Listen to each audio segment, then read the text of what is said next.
तो दोस्तों आज मैं आप लोगों के साथ सिर्फ अपना आईबीपीएस पीओ का स्कोर कार्ड ही शेयर नहीं करने वाला, बल्कि उसके साथ साथ आपको नॉर्मलाइजेशन का कुछ इंपॉर्टेंट इंफॉर्मेशन प्रोवाइड करना चाहता हूं। लास्ट जब हमने आपके साथ अपना स्कोर कार्ड शेयर किया था तो कई सारे हमें नॉर्मलाइजेशन के रिलेटेड डाउट्स, कमेंट्स और क्वेरीज मिले थे। तो कोशिश यही रहेगी कि उन डाउट्स, कमेंट्स और क्वेरीज का रिप्लाई दिया जाए और आराम से उन चीजों को थोड़ा समझाया जाए कि वाकई में वहां पे होता क्या है। तो एक एक चीज हम देखेंगे, लेकिन उसके लिए आपको वीडियो को एंड तक देखना है ताकि पूरा चीज आपको पता लग सके। उसके बाद ही आप जज कीजिएगा कि हाँ कितना दूर तक हमारा बात सही है, कितना दूर तक हमारा बात गलत है। ठीक है, लेकिन उससे पहले मैं स्कोर कार्ड दिखाने से पहले आप लोगों को एक छोटा सा 30 सेकंड्स का क्लिप दिखाना चाहता हूं, जो कि आईबीपीएस पीओ का सेल्फ गिवन एनालिसिस के लाइव सेशन में मैंने आप सबसे कहा था। तो चलिए पहले उसको देख लेते हैं एक बार। तो मेरे टोटल अटेम्प्ट्स है 69। मेरे टोटल अटेम्प्ट्स इंग्लिश में है 18 और मैथ्स में है 28 और रीजनिंग में है 23। रीजनिंग शायद और अच्छा बन सकता था, प्रैक्टिस बिल्कुल नहीं था, टाइम सब कुछ निकल गया, वो ब्लड रिलेशन और बहुत ही अच्छा नहीं लगा। तो 69 ओवरऑल एक अच्छा अटेम्प्ट है, वो सिर्फ और सिर्फ मैथ्स के वजह से 28। मैथ्स में एक्यूरेसी 100% है, ऑब्वियसली बात है। रीजनिंग में शायद डिस्टेंस डिडक्शन मेरा गलत हो चुका है। अब सेफ अटेम्प्ट, गुड अटेम्प्ट कुछ नहीं कह सकते, क्योंकि डिपेंड करता है कि आप लोगों की तैयारी कैसी है। अब देखिए, तो चलिए देख लेते हैं अपना स्कोर। तो ये रहा ऑनलाइन प्रिलिमिनरी एग्जामिनेशन, ये रहा व्यू योर स्कोर्स। तो डाल देते हैं अपना रजिस्ट्रेशन नंबर। हालांकि मेंस से पहले मैं रजिस्ट्रेशन नंबर शेयर नहीं करता, लेकिन आज का मोटो अलग है। आज स्कोर्स के अलावा हमारा टॉपिक नॉर्मलाइजेशन पे है, तो कहीं आपको लगे कि यहां पे मार्क्स टेम्परिंग हो गए तो ये गड़बड़ हो जाएगा, इसीलिए बस शेयर करें, नहीं तो आज भी शेयर नहीं करते रजिस्ट्रेशन नंबर। मेंस एग्जामिनेशन नहीं होने तक तो बिल्कुल करना भी नहीं चाहिए, पूरा एग्जाम दे दिए तब जाके, क्योंकि बारकोड वगैरह है ना, बहुत कुछ प्रॉब्लम हो सकता है। तो ये रहा मेरा स्कोर कार्ड भैया। और हाँ, डेट ऑफ बर्थ 17/11/94 है, वरना वो ही नहीं बताया तो आप लोग देखेंगे कैसे, अगर आपको तसल्ली ना होगा। 17/11/1994 वो मार के देख लीजिएगा अगर यकीन नहीं है तो ये रहा रोल नंबर, ये रहा रजिस्ट्रेशन नंबर, ये रहा आपका डेट ऑफ प्रिलिमिनरी एग्जामिनेशन 10 तारीख को था। जनरल कैटेगरी में कौशिक मोहंती ने एग्जामिनेशन दिया था, और ये रहे मेरे इंग्लिश में मार्क 15.5 और क्वांट में मार्क 26 और रीजनिंग में मार्क 22.25 और ये रहा टोटल स्कोर मेरा 63.75। अगर यहां तक क्लियर है तो मैं इस चीज को कॉपी करके लेके जाना चाहता हूं एक पावर पॉइंट स्लाइड पे। तो इसको मैंने कॉपी करके जब पावर पॉइंट स्लाइड पे रखा तो ये कुछ इस तरह दिखा। अब आ रहे हैं अब अपने टॉपिक पे। तो अगर मैं टॉपिक की बात करूं तो यहां पे मैं देख सकता हूं कि मेरे इंग्लिश में जो मार्क है वो 15.5 है, जबकि मेरे इंग्लिश में अटेम्प्ट थे 18, जो कि मैंने आपको क्लियरली अभी कहा। तो ये पॉसिबिलिटी यहां से आता है कि अगर मेरे 18 में से 18 करेक्ट, कोई गलत नहीं होता तो 18 मार्क आता। हाँ चलिए, अगर एक गलत होता तो 16.75, अगर दो गलत होता तो 15.5, जो कि मेरे मार्क्स हैं। अगर आप देखना चाहते हैं तो देखिए 15.5। तो यहां तक मुझे कोई डाउट नहीं है कि भैया नॉर्मलाइजेशन में बड़ा है, पता नहीं चल रहा, क्योंकि अगर मैंने 18 क्वेश्चन वाकई में किए हैं और अगर मेरे वाकई में 2 क्वेश्चन गलत है तो मेरे 15.5 आने चाहिए और उतने ही आए हैं। लेकिन जब बात आती है रीजनिंग की, तो रीजनिंग में मेरे अटेम्प्ट से 23 और मार्क्स आए हैं 22.25। ये ध्यान से देखिएगा, 22.25, जो कि किसी कैटेगरी में फिट नहीं आ रहा है। यहां पे मेरे अटेम्प्ट से 23, अगर कुछ गलत नहीं होता तो भैया 23 आना चाहिए, अगर एक गलत होता तो 21.75 आना चाहिए, लेकिन आया कितना? आया 22.25, जो कि ना इस कैटेगरी में है ना इस कैटेगरी में है, ये इन दोनों के बीच में है। तो यहीं पे हमें पता चल गया कि हमारा स्कोर हमें नहीं मिला, हमारे स्कोर में कुछ ना कुछ तो चेंजेस किए गए हैं। मतलब देखिए आपके सामने ध्यान से ना, 23 का 23 सही तो 23 मार्क्स, एक गलत तो 21.75, उसी के बीच में कभी तो मार्क्स आने नहीं चाहिए। मतलब हमारे मार्क्स में कुछ चेंजेस किए गए, और वो चेंजेस किस वजह से किए गए होंगे अभी आपको पता चल गया होगा, नॉर्मलाइजेशन। और ये नॉर्मलाइजेशन प्रोसेस में होता क्या है? नॉर्मलाइजेशन में बेसिकली ये होता है कि आपके प्रिलिमिनरी एग्जामिनेशन डिफरेंट शिफ्ट में कंडक्ट किए जाते हैं, जिसके वजह से कुछ शिफ्ट इजी होते हैं, कुछ शिफ्ट डिफिकल्ट होते हैं, और उन्हीं को बैलेंस करने के लिए किसी किसी शिफ्ट में आपके मार्क्स ज्यादा मिलते हैं, किसी किसी शिफ्ट में थोड़े काटे जाते हैं। तो ये प्रोसेस आईबीपीएस अपना फेयर वे में कंडक्ट करता है। लेकिन अब मैं पता कैसे लगाऊंगा कि मेरे मार्क्स वाकई में बढ़े हैं या घटे हैं? अब मैं ये भी तो आपको कह सकता हूं कि मेरे 23 के 23 भैया सब सही थे, मेरे नॉर्मलाइजेशन में 0.75 कटा, लेकिन ये गलत हो जाएगा, क्योंकि मैंने अभी आपको कहा कि मेरे डायरेक्शन का एक क्वेश्चन गलत था, पूरा क्लियरली आपको बताया था। अगर डायरेक्शन का एक क्वेश्चन गलत था तो मेरा मार्क्स 21.75 से इतना आना चाहिए। मतलब इस अकॉर्डिंग अगर मैं देखूं 21.75 से 22.25, तो मेरे 0.5 मार्क्स नॉर्मलाइजेशन में बढ़े होंगे।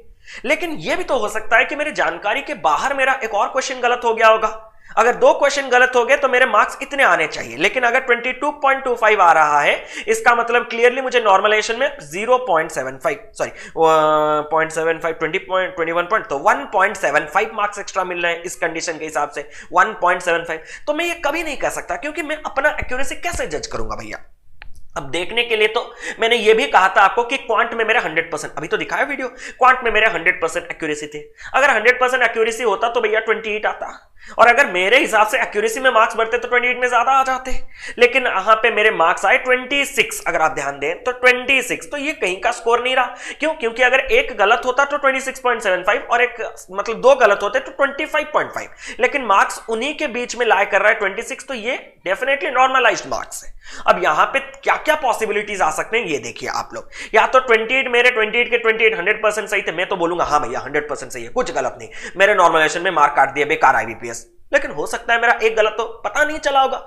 जब प्रीलिम्स एग्जामिनेशन देते हैं तो कम टाइम में आपको जब क्वेश्चंस करना होता है ना, और जब मैंने 28 क्वेश्चंस वो भी 20 मिनट्स में किया, और PO लेवल के क्वेश्चन जो कि डिफिकल्ट थोड़े माने जाएंगे, रेटेड किए जाएंगे, तो डेफिनेटली मैंने हड़बड़ी तो किया होगा। तो हो सकता है एक गलत हुआ, एक गलत होगा तो इतने मार्क्स से इतना मार्क, मतलब हो सकता है मेरे 0.75 नॉर्मलाइजेशन में कटे हों, हो सकता है मेरे 2 गलत होके ये मेरा मार्क हो और नॉर्मलाइजेशन में मुझे 0.5 बढ़े होंगे, हो सकता है मेरे 24.25 मार्क्स हों 3 क्वेश्चन गलत होके और मुझे ये मार्क्स मिले हैं, मतलब 1.75 एक्स्ट्रा मिले होंगे।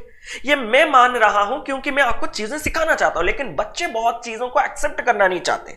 बच्चे ये बोलते हैं कि मेरे मार्क्स 60 मैंने अटेम्प्ट किए थे, मेरे मार्क्स 40 हो गए, मतलब 20 मार्क नॉर्मलाइजेशन में काटे गए। ऐसा कैसे हो सकता है?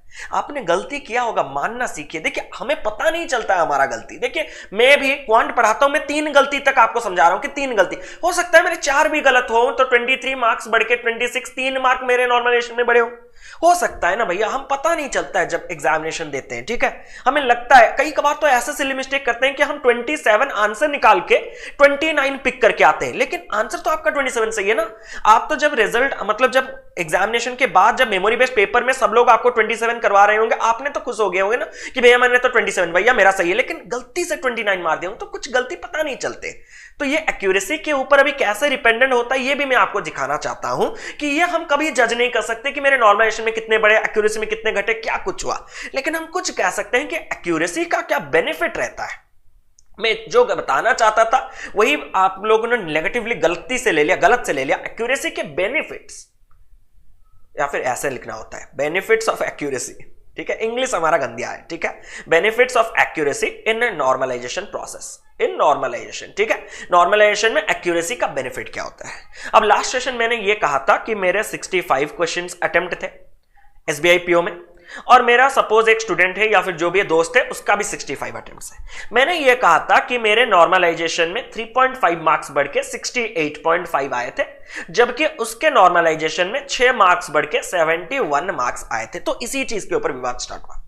तो अगर मैं ये कंडीशन पे थोड़ा आपको एलैबोरेट कर देता, मेरा वो वीडियो 3 मिनट का था, अगर मैं उसमें थोड़ा सा एलैबोरेट कर देता कि यहां पे क्या पॉसिबिलिटी है, यहां पे ये पॉसिबिलिटी है कि 65 में से मेरे 63 सही हो और 2 गलत के लिए, एक गलत के लिए अगर 0.25 तो 2 गलत के लिए 0.5, तो अगर 63 से 0.5 गया तो 62.5 मेरा रॉ स्कोर, मेरा स्कोर होना चाहिए, लेकिन मुझे मिल रहा है 68.5। तो हो सकता है मुझे भी 6 मार्क नॉर्मलाइजेशन में मिले होंगे, हो सकता है।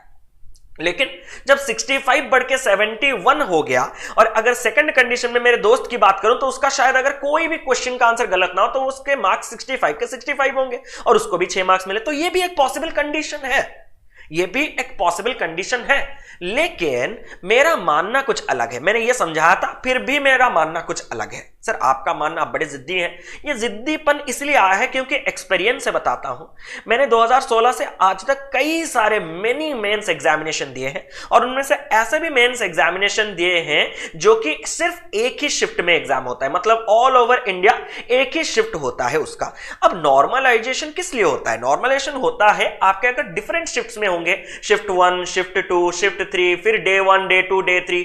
ऐसे में क्या होता है ना, कुछ शिफ्ट आपके इजी हो जाते हैं, कुछ शिफ्ट आपके मॉडरेट हो जाते हैं, कुछ शिफ्ट आपके डिफिकल्ट हो जाते हैं, कुछ आपके वेरी डिफिकल्ट हो जाते हैं। तो यहां पे पार्शियलिटी को अवॉइड करने के लिए एक नॉर्मलाइज्ड स्कोर दिया जाता है कि जैसे भैया सबको ऐसा मिडिल रेंज में ले आएंगे, तो अगर डिफिकल्ट वाले के मार्क्स को थोड़ा बढ़ा के दिया जाएगा क्योंकि उसका पेपर डिफिकल्ट था, वेरी डिफिकल्ट के और थोड़े ज्यादा, मॉडरेट वाले के थोड़े कम हो जाएंगे, इजी वाले के चीजों की बात करेंगे तो उसके मार्क्स भी थोड़े कम आने वाले हैं क्योंकि उसका शिफ्ट इजी था तो उसने ज्यादा अटेम्प्ट किया होगा कंपैरिजन टू अदर शिफ्ट वाले बच्चे। तो ये जो होता है नॉर्मलाइजेशन, इसलिए होता है क्योंकि डिफरेंट शिफ्ट में डिफरेंट लेवल ऑफ एग्जामिनेशन। लेकिन जब मेंस एग्जामिनेशन वो भी कभी कभार एक एक शिफ्ट वाले, जैसे कि इस बार अगर हम बात करें, मैं अगर बात करूं एबीपीएस पीओ मेंस, अगर वो भगवान की दया से एक शिफ्ट में हो गया तो वहां पे कुछ हद तक हमें क्लैरिटी मिलेगा। लेकिन मैं बताता हूं, झूठ नहीं बोलते, हमेशा हमने सब चीज ट्रांसपेरेंट रखा है। मेंस एग्जामिनेशन जब एक शिफ्ट में भी हुआ ना, वहां पे भी मेरे क्वांट में मार्क्स बढ़ के आए हैं पास्ट में, ठीक है। उसको अभी दिखाने से क्या फायदा? अब मेरे पास स्कोर कार्ड है, मैं उस स्कोर कार्ड में सपोज मेरे पास 18 होगा और मैं बोलूंगा भैया मैंने 3 क्वेश्चन अटेम्प्ट किए थे 18, तो उसके लिए प्रूफ नहीं है मेरे पास ना। तो लेकिन आगे जब एग्जामिनेशन एक शिफ्ट में अगर होगा तो मैं वहां पे आपको दिखा सकता हूं।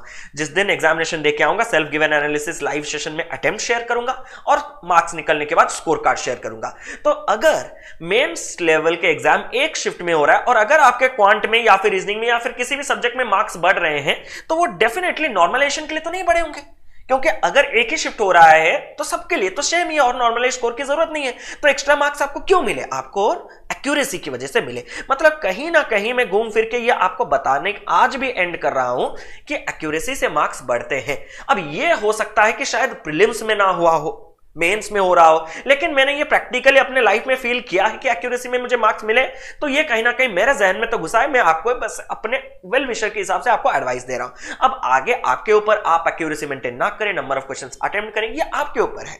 आपको चीजों को लेना है नहीं लेना वो कंप्लीटली डिफरेंट है, लेकिन आवर मतलब job is to inform you guys because we are experienced. और चलिए बस वही कहते हैं और कुछ नहीं, आज के लिए बहुत हो गया। तो यही सब चीजें थे जो मैं आपके साथ शेयर करना चाहता था।